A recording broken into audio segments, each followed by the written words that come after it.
থাকে এবং সেই ধোঁয়ার দ্বারা ময়ূর পুরোপুরি মহিষাসুরের বশবর্তী হয়ে পড়ে এবং বলে, আদেশ করুন প্রভু, আমি আপনাকে কি সাহায্য করতে পারি? তুই এখনই স্বর্গে গিয়ে সেখান থেকে নাগমণি তুলে নিয়ে এসে আমার হাতে দিবি।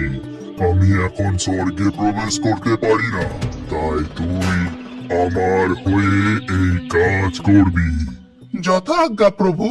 সেই কথা মতো ময়ূর স্বর্গে উড়ে যায় এবং সেখান থেকে নাগমণি তুলে এনে মহিষাসুরের হাতে দেয় এবং নাগমণি হাতে পেয়ে মহিষাসুর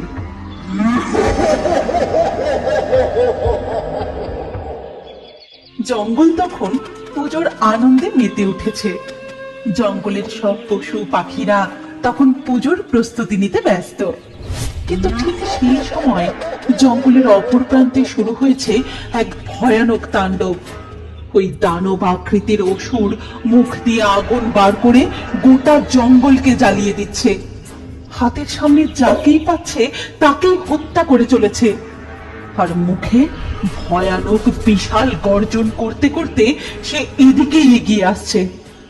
ঠিক তখন টুনিয়া, ম্যাকাও, কাক এবং জঙ্গলের বাকি পাখিরা প্রচন্ড ভয়ে মা দুর্গার কাছে আসে এবং বলে, মা, আমাদের বাঁচান মা।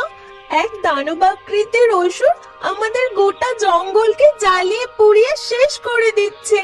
আমাদের অনেক বন্ধুকেও সে হত্যা করেছে, আর এখন সে এই দিকেই আসছে। আমাদের বাঁচান মা।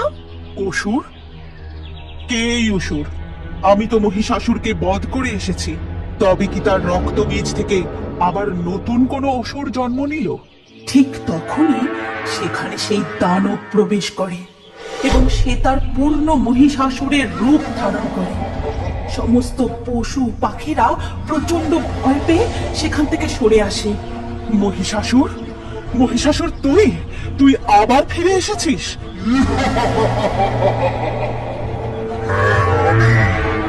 আমি আবার ফিরে এসেছি।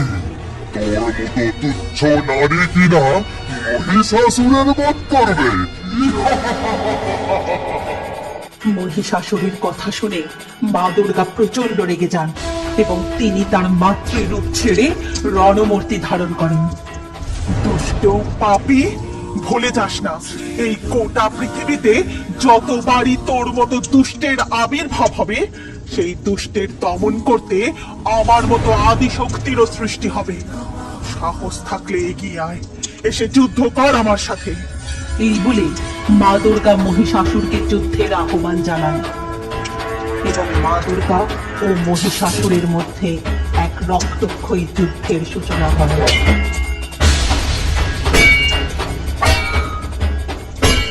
ছলনাময়ী নারী, এবার তোকে কেউ বাঁচাতে পারবে না। তোকে আমি এইবার যুদ্ধে পরাস্ত করেই ছাড়বো। পাপী, নরকের কীট, মৃত্যুর জন্য প্রস্তুত হ।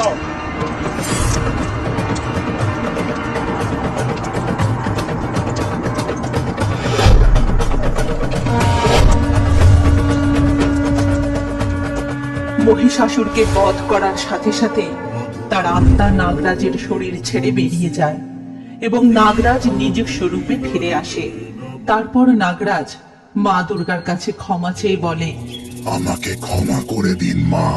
আমি মহিষাসুরের ছলনার দ্বারা বশীভূত হয়ে এই কাজ করেছি। আমাকে ক্ষমা করে দিন। দেবী দুর্গাও তখন তাঁর রণমূর্তি ত্যাগ করে নিজের মাতৃরূপে ফিরে আসেন এবং নাগরাজকে বলেন, তোমার এই অপরাধের কোনো ক্ষমা হয় না বিকট রুদ্র। তবে তোমার এই ভুলের জন্য তোমাকে প্রায়শ্চিত্ত করতে হবে।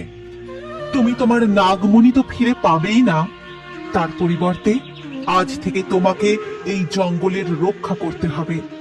সমস্ত বিপদ আপদের হাত থেকে এই জঙ্গলের পশু পাখিদের রক্ষা করতে হবে। তোমার এই প্রায়শ্চিত্তে যদি মহাদেব সন্তুষ্ট হন, তবে তিনি নিজেই তোমাকে তোমার নাগমণি ফিরিয়ে দেবেন। তারপর নাগরাজ মাথা নিচু করে সেখান থেকে বেরিয়ে যায় আর সমস্ত পশু পাখিরা সেখানে ফিরে আসে। ময়ূরও তারপর স্বাভাবিক রূপে জঙ্গলে ফিরে আসে এবং জঙ্গলের সকল পশু পাখিরা মিলে 4 দিন ধরে খুব আনন্দ করে মা দুর্গার পুজো করে।